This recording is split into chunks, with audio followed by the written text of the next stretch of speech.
Good morning. I'm Lauren Slocum, and on behalf of the Central Rhode Island Chamber, we want to thank you for joining us for this informal virtual gathering focusing on organizing in the time of COVID.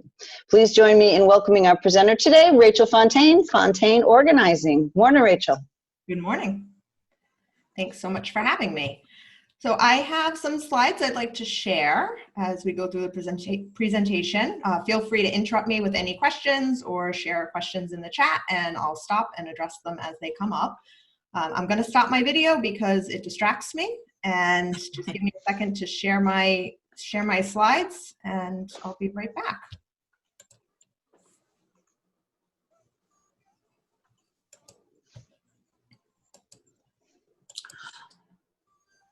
Okay, can you see my screen? Yes. Yes. Fantastic. Almost there. Okay, great. So thank you for joining us today. I am Rachel Fontaine. I'm a professional organizer. My company is Fontaine Organizing. This year is my 5th year in business. I have spent over 15 years in office management and other office roles prior to transitioning to becoming a professional organizer and productivity consultant. Unlike other organizers you'll speak with, I was not a naturally organized child. I was extremely disorganized, lots of clutter. My parents always on me about my room and how messy it was. But I learned skills to be organized throughout my life as I took on various office roles and lots of education through the various associations that I belong to. So I know that I can help my clients become more organized no matter where they're starting from. So I'm a member of the Institute for Challenging Disorganization, which is ICD, the National Association for Productivity and Organizing Professionals, which is NAPO, and I belong to local chapters of Connecticut and NAPO New England. I volunteer in numerous capacities, including as the treasurer of NAPO New England. So professional organizers, I love the Wikipedia version of their definition. It says that professional organizers support the evaluation, decision-making, and action around objects, space, and data, helping clients to achieve desired order and clarity. Professional organizers sometimes offer additional services, but not always, and some of those services are cleaning, trash removal, donation services, personal assistant, coaching, and therapists. I don't offer any of those except for coaching, but many other organizers do. So right now, we're all feeling a little out of sorts, and as the title of this presentation says, like a bit of a hot mess. And the reason for that is that we really just have a lack of control going on in our lives due to government rules, unknown timelines, uncertainties about events. We're also struggling with new technologies like Zoom. Most of us hadn't used Zoom in an extensive capacity before now. So there's learning curves and new responsibilities. And if we're working from home, that's a whole new issue. Plus, we're stuck in the same place with the same people, staring at the same things all day long. And we suddenly notice that the bookshelf is really a mess, and our drawers are a mess, and we've got piles of papers, which didn't bother us before because we were at the office all day, and now we have to see them all day, every day for months on end. We're needing to merge our work life and our school life and our kids' school life and our home into 1 or 2 rooms or the dining room, and we're sharing space with spouses and kids and trying to make it all work. And I want people to know that it's not just the regular population that is struggling with this. We as organizers are struggling with this too. I spent the first month of our shelter in place orders pretty much doing nothing except for the bare minimum of my work. It was a really tough time. I did eventually turn a corner and start to get a little more organized, but the other organizers that I speak with are experiencing the same thing. So I want people to know that it is really normal for us to be a hot mess during such times of uncertainty and change. So what can we do? We can focus on the things that we can control. So we can combat situational depression and anxiety with action. And that action should be small. We can really lower the bar. We don't have to organize the whole house. We can just start with making the bed. And that will really set the tone for the rest of the day and make you feel like you started off the day accomplishing something. If you didn't do anything else all day, at least you made the bed. You don't worry about taking a 3-mile walk with the dogs. Just go stand outside for a few minutes. Just don't set the bar so high that you can't achieve it.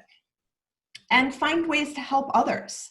If you can volunteer in your neighborhood or for local organizations, it will lift your mood and make you feel like you're being productive in some way, even if you're struggling to be productive at home.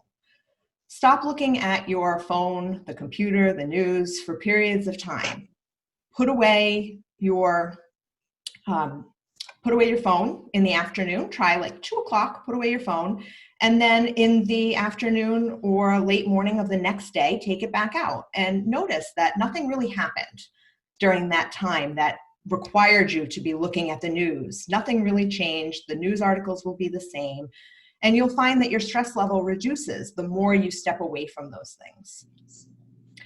Remember that your work will expand to whatever time you give it. So set limits. Spend the morning hours, the first 4 morning hours, doing some work for the office, and then go outside, hang out in your backyard, spend some time with your dogs, and plan those so that you have set limits, you have a time that you're signing off work, and plan downtime with your family and your loved ones. And you can plan your week out. So I don't know about everybody else, but I feel like every day is Sunday these days. And because the world's so quiet, you go out in the morning and there's nothing going on, and that's what Sunday feels like to me. So what I find helpful is to plan my week in advance and do certain activities on certain days to combat that sameness. So if you have to do laundry once or twice a week, do it on Tuesdays and Fridays. So at least then it narrows it down. Well, I'm doing laundry today. It must be Tuesday or Friday. It can't be Sunday. Now, once you're starting to feel a little bit better, you're going to want to start to put things in order and do some actual physical organizing. Start with the first things that you see every day. So your bedroom and your bathroom and your kitchen. When you first wake up in the morning, if the first thing that you see is a bunch of clutter and clothes piled high on the dresser because you can't fit them in the drawers, that's going to set a tone for the day too. And that's not the kind of tone that you want to set the day with. So start again with making the bed and clearing those spaces first. When you're decluttering, there's a great acronym that Julie Morgenstern set up. It's the SPACE acronym, and it stands for sort, purge, assign a home, containerize, and equalize. So in the sort phase, you would pull out all the items and go through them to move on to the next phase of purging. So you're going to make decisions about the things that are important to you. If you have used it recently, if you really love it, and if it adds value to your life, then those are things that you'd want to keep and find a place for in your home. If it's worn out, if it's old, if you hate it or it doesn't look good on you, those are the things you'll want to let go of. Once you make the decisions about what to keep, then you'll want to assign a home. So you decide, does it go in the closet? If I'm looking for this, where am I going to look for it? Where is the first place that I'm going to go to find this thing? Alternatively, you can also think about where will you need it? So if we're in the kitchen, when you're standing by the stove, that's the place where you usually need the spices. So having the spices near the stove makes sense, as opposed to far away in a pantry where you'd have to run and get various spices as you're cooking. Then you're going to want to think about how you can containerize things. You probably have lots of containers lying around the house that would make do for your purposes. Old shoebox containers, old cardboard boxes from Amazon. Those are a great place to start. You can find things that seem like they'll hold the correct amount of items or that fit in a drawer appropriately, and use those items that you already have on hand as a temporary solution. Once you've tried that out for a good month or so, if it's working, you could replace it with something nicer. But you want to make sure the system works for you before you start investing in new products and the fancy new stuff from Container Store. And then this is the most important part. The equalized part is about maintenance. You need to go back occasionally and go through your systems and make sure that you still don't have things that you're holding on to that don't fit, make sure that things haven't worn out. And depending on the items that you're talking about, you'd want to do it at various intervals. If it's the kitchen, you'll want to go through things maybe once every 6 months, once a year. Closet, a good time to do that is the changing of the seasons. And other things you might want to do once every 3 months, say your makeup in the bathroom. A great way to work on the equalize part of the system is to set a timer. I like to use Pomodoro technique, which is 25 minutes of work and then 5 minutes of break 4 times in a row, and then you take a longer break of 15 to 30 minutes. What I do is I set the timer on my phone. When it goes off, I reset it for 5 minutes, take a quick break, and then repeat the process. Having that timer really helps because it gives you a deadline and something you're rushing towards. Another option, if you're feeling really overwhelmed by the idea of doing 25 minutes, is just do 5. Set a timer for 5 minutes, see what you can get done. At the end of 5 minutes, if you feel like you want to keep going, but you don't have to. You can give yourself permission to stop at that 5 minutes and know that you accomplished something that you wouldn't have accomplished anyway. And then I recommend tackling one spot at a time. So instead of going into your office, say, and saying, I need to do this entire office right now, it's so important that I start it and finish it in the same day, that's not really realistic. Focus on one drawer or one shelf and move from left to right, top to bottom.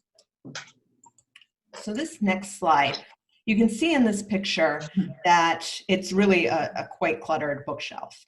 This is a great example of where it makes sense to start in one spot, move over, and then move down, instead of sorting haphazardly. So what you don't want to do is jump into the middle of it and see the whole thing as a whole. You want to look at the top left or the bottom right, it doesn't matter, and just start there and move over slowly, one step at a time. Now, to get started on some quick things that will make a big difference, what you can do is pretend that you're having guests over. Everybody remember those days when we used to have guests over. Go outside and start at your front door. Walk in the front door and notice what somebody else might notice, as if you were having guests over for a fancy dinner or your in-laws are coming over and you want to make a good impression. Walk right in. Look around, just stop, look around, and see what doesn't belong, or what somebody else might think is messy, or you think somebody might judge you on. Chances are they won't judge you on it, but if you think that they might, that's a good place to start.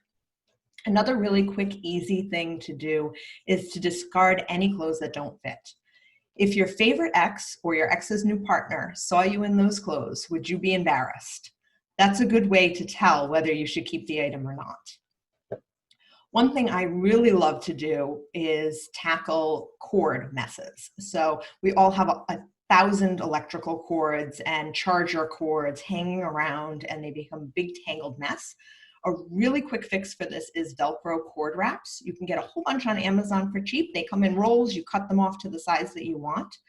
And they stay with the cords. So you attach them to the cords, and then you can wrap up all the cords so that they're nice and neat instead of a big jumbled mess in a drawer. That is a great way to make yourself feel like you accomplished something big for for not very much effort. Another helpful hint is regarding mail. Wherever you bring your mail into, some people do it in the entryway, some people stop at the kitchen counter, but wherever you bring it into in the house, have a basket ready, either for recycling or for trash. Open the mail right there and toss anything that you don't want to keep right at that moment. That will cut down on your mail stack. Even if you're not addressing all of the mail right away, you're at least cutting down on the mail stack by 50% or more right off the bat, which will help you feel less overwhelmed when you do go to pay the bills or tackle things that need to be done. Another one that I really love, and it's great for this time of year, is to store blankets in vacuum bags to save space. So we're all putting away our blankets because it's nice and toasty outside now.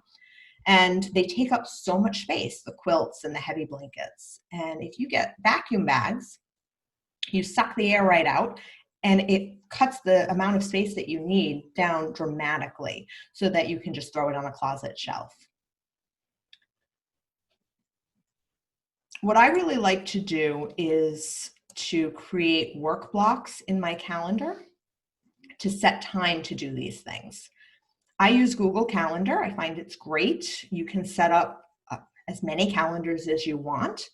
And I have one that's called Work Blocks. I set it up in a different color.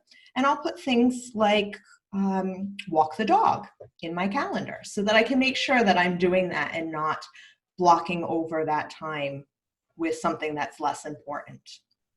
And you can do that for reminders about purging and going through your closets and going through your kitchen gadgets. Every 6 months, you can set a recurring calendar appointment in your Work Blocks calendar to spend a Saturday going through things. One really fun thing for people with families or partners is to do a nightly family race. Set a timer for 5 minutes, and everybody rushes to put things away in their homes before the timer goes off. You can assign everybody an individual room, or everybody gets a basket and just grabs whatever they can and see who can finish first. Kids really like that, and the nice thing about that is it sets up good habits for the whole family, and it doesn't feel like such a chore that just mom or just dad is doing it. And the kids don't get resentful if you say, we're going to pick up, and you really mean they're going to pick up and you're going to tell them to pick up. This way, the whole family is involved and it becomes fun and something that they will learn, hopefully, and keep with them throughout their lives. And the best thing about this is in the morning when you get up, there's no clutter anywhere because you've already tidied up the night before. So you start the day with a nice, clear environment. And then, of course, as you're going through your house, you're going to find that you're coming up with a ton of different projects and you're thinking of all these things that you want to do. What I like to do is keep a someday list. It's just several pieces of paper, really, because I have a ton of them, with all the things that I'd like to get to someday. And on that list is fixing things and doing house projects and cleaning out the bathroom closet, the linen closet, all these things that I don't really want to do now, but I know that I would like to do at some point. And what you can do with these is take little folded pieces of paper and put them in a jar with one project on each piece of paper. When you're feeling ambitious or the weather's nice and you're feeling up and happy and like it's a good time to do something, then you can just pull something out of the jar and fate is taking care of what's next on the list.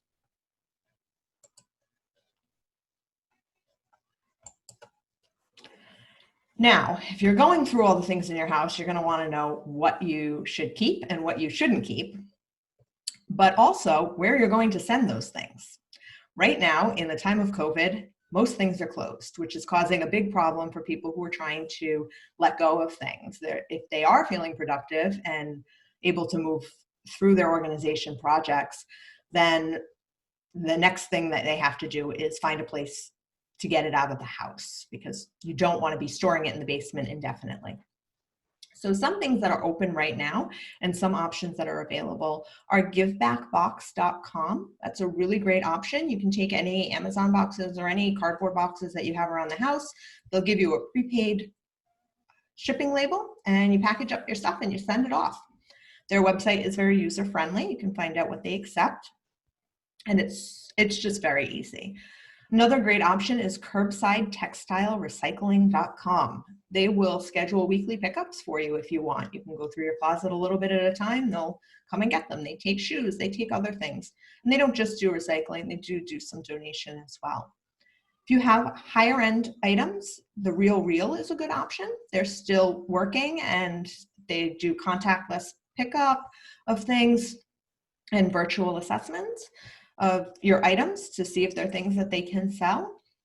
Goodwill is doing contactless drop-offs at many retail locations, but you'd have to call ahead to find out, and they don't accept furniture, unfortunately. Junk haulers are an essential business and they're open in most states. So that's a good option if the things that you have are not worth much, or you just want it out and don't want to deal with it. You can hire a junk hauler who will come and they can pick up the larger items if you have old sofas or things like that. And then city and town waste pickups. You can call waste management and frequently they'll be able to pick up your bulky items if you want to trash things. Another great option is to put it out on the curb. And you can post a curb alert on Craigslist or Nextdoor, and people just come and take your stuff. Very little work and no contact. Facebook Marketplace, Craigslist sales are a good option. You can also sell on Nextdoor. And you can make that contactless by asking that people pay you via Venmo, Zelle, or PayPal ahead of time, and then you put the items out. And then, of course, there are apps like FreeCycle where you can exchange things with people in your neighborhood for free. And lastly, anybody here is welcome to contact me at rachel@fontaineorganizing.com. I'd like to offer you all a free 50-minute virtual session to go over any organizing or productivity problem area in your home or office. So just send me an email and we can set something up. And with that, I will stop sharing and start my video and see if anybody has any questions or any organizing things that they'd like to tackle, any questions I can answer, anything you're struggling with. That was very helpful. I have my cheat list of, oh, that's a good idea. So yeah. Thank you. Put it on my list too.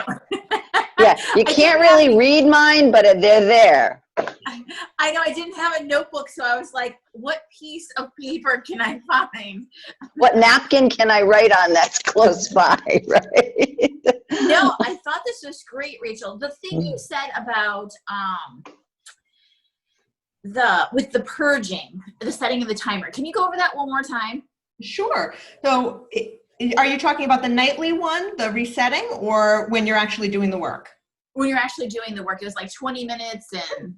So the Pomodoro technique is a really popular one. There was a guy in Italy who had a tomato timer, and he came up with this system. Pomodoro is tomato in Italian, and that's how the system was developed. It's 25 minutes on, 5 minutes off.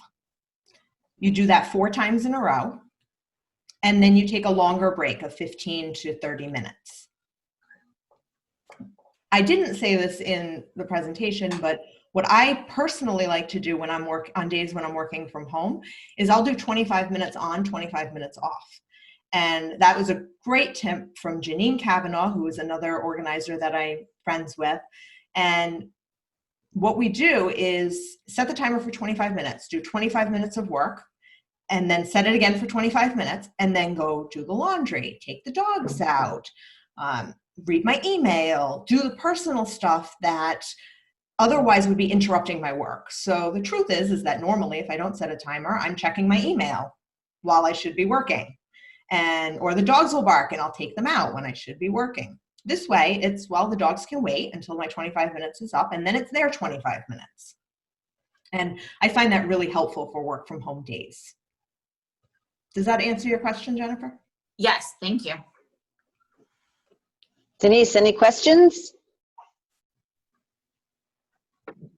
I don't think so. I mean, there's some good ideas in there. Some things I've tried, some things I haven't been successful with. But I think for me, the worst is consistency. So a great way to tackle the consistency issue is to find an accountability partner.